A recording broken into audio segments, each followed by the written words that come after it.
دا چې ظرفیت څنګه زه کولی سم ترلاسه کم، یعنی د دې خازن ظرفیت څنګه لوړ دی زیات دی. مخکې تاسو متوجه سولئ دې ځای ته چې څومره قوي بیټري ورته بسته کوي، ظرفیت تغییر نه کوي. د یو خازن ظرفیت دائما ثابت وي، ځکه د خازن ظرفیت ارتباط په څه شي پورې لري؟ د ده په هندسي جوړښت پورې، په بل شي پورې اړه نه لري. په څه شي پورې اړه لري؟ په هندسي جوړښت پورې. زه یو دا فاراد درته معرفي کوم او پوټنشل یې درته جوړ کړم، دغه ډایمنشن یې، بیا راځو چې څنګه ظرفیت معرفي کم. دا خو موږ په دې طریقه باندې محاسبه یوازې زده کړې، ظرفیت کولی سو محاسبه کو، اما ظرفیت مو تر اوسه نه دی معلوم کړی چې د یو خازن ظرفیت په حقیقت پورې تړاو په څه شي پورې لري. دا څنګه ترلاسه کیږي؟ زه څنګه کولی سم ظرفیت زیات کم کم کم؟ اوس تاسو ویل د بیټري قوي کوي کمزوري کوي، په ظرفیت هېڅ اغېزه ونه کړه. ښه، اول یې ډایمنشن راته ووایاست، فاراد ډایمنشن څنګه جوړ کړو؟ دا کولم پر وولټ دی. کولم مو په یاد دی؟ تر کومه ډایمنشن چې جوړوئ دا واحد به تر بنسټیزو واحداتو پورې ورسوئ.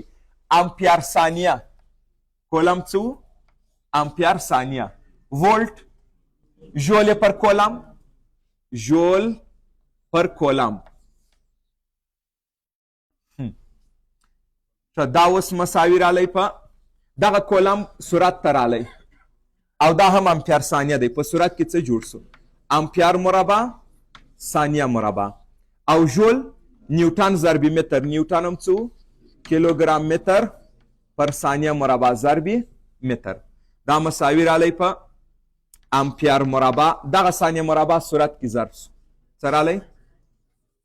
مساوي په امپیر مربع ثانیه په توان د 4 کیلوګرام مو صورت ته راوستی، کې جي توان -1 او ام مربع. اوس یې ډایمنشن ویلی سي. وګورئ چې د فاراد په منځ کې کم بنسټیز کمیتونه دي؟ طول، کتله، وخت، د برېښنا بهیر. اوس یې ډایمنشن دا مدسې نه لیکئ نه، ظرفیت مو په کم توري ښکاره کړی؟ په سی باندې. دا مساوي راځي په ام ال ټي به یې اول ولیکم. ام کتله څو دی؟ -1 ال -2 ټي 4 او آی په منځ کې راځي، آی مربع. دا عبارت څه ده؟ ډایمنشن څخه. دا سو فاراد د بنسټیزو واحداتو له جنسه. د دغه دوو جملو ترمنځ توپیر راته ویلی سئ؟ هو، فاراد د بنسټیزو واحداتو له جنسه د ظرفیت ډایمنشن د بنسټیزو ډایمنشنونو له جنسه. یعنې دلته موږ تاسې څه کار کړی دی؟ ډایمنشن مو ویلی، ابعاد مو ذکر کړي، او دلته مو بنسټیز واحدات ذکر کړي. فاراد څو؟ کولم پر وولټ.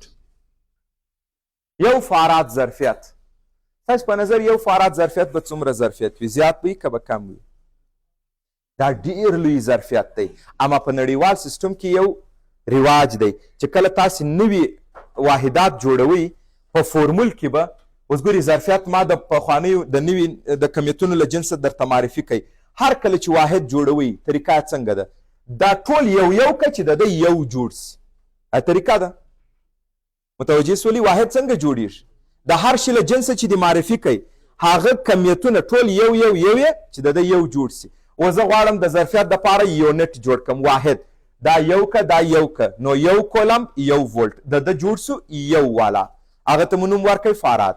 نو یو فاراد یو کولم پر یو وولټ. مګم تاسو په دې پوهېږئ چې یو کولم څومره چارج دی؟ بیا اندازې ډیر چارج دی. داسې یو خازن چې یو کولم چارج واخلي او د ده د لوحو ترمنځ د پوټنشل توپیر څومره سي؟ 1 وولټ. داسې خازن په ټوله نړۍ کې وجود نه لري، په ټوله دنیا کې نسته چې ته یو کولم چارج دته ورکړې. یو کولم چارج بیا اندازې ډیر چارج دی. ستاسو په یاد دی چې یو کولم چارج موږ تاسې څنګه ویلی وو؟ 6.25 10 په توان د 18 الیمنټري چارج. دومره چارج یو کولم دی. نو یو خازن وي چې په دغه اندازه چارج دته راغی، دومره عظیم چارج ورته رالی، اوس د ده د لوحو ترمنځ د پوټنشل توپیر څنګه سو؟ 1 وولټ تغیر وکړئ، چې 1 وولټ ډېر لږ دی؟ نه، دا بیا اندازې لوی واحد دی. نو په همدغه خاطر باندې په عمل کې په مثالو کې موږ هم دا کار کوو. د فاراد پر ځای به تاسې دا ډېر ووینئ مایکرو فاراد پیکو فاراد